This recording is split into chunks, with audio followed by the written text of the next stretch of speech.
Assalomu alaykum. Kayo T4L 176 motor FMN ya'ni воздушное охлаждение karburatorda 300 kub.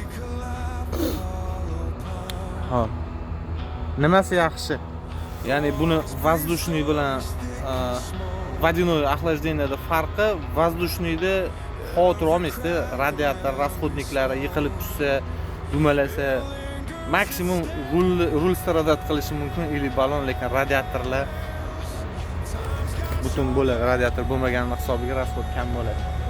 Shuning uchun воздушный zakaz qildik. 300 kub bo'lgani uchun rastamoshkasi ham juda qimmat bo'ldi. 250 ga nisbatan ancha qimmat bo'ldi. No, xudo xolasa nasib qilgan ekan. Hop. Olib chiqib olsak bo'ldi. Dешевый variant emas. Dешевый emasligini qatdan bilsa bo'ladi. Dешевый variantlarda, ya'ni byudjetniy variantlarda глушитель обязательно temir bo'ladi, bo'yalgan bo'ladi, qora bo'ladi. Bu yerda nержавейка ketgan. Podveska, orqa vilka alyuminiy, progressiyalari chugun ekan. Buksatorlari bor, ikkita balonida. Ko'rasizlar. Mana.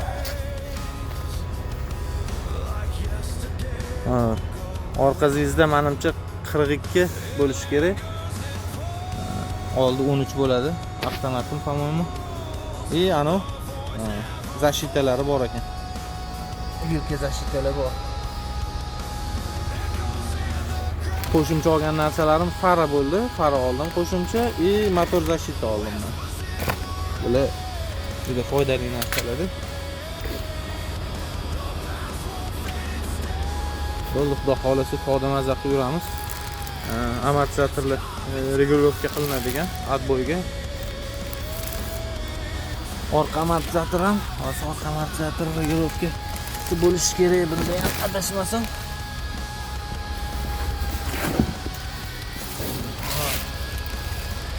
Orqa amortizatorlari ham o'ralgan ekan chexolda. Oppa. Sinir ketgan shakl o'g'ilishi qiynalyapman.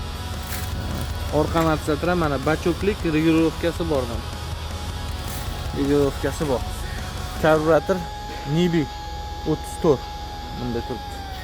Xudo xolasa menga odam mazza qiladi. Xudo xolasa men.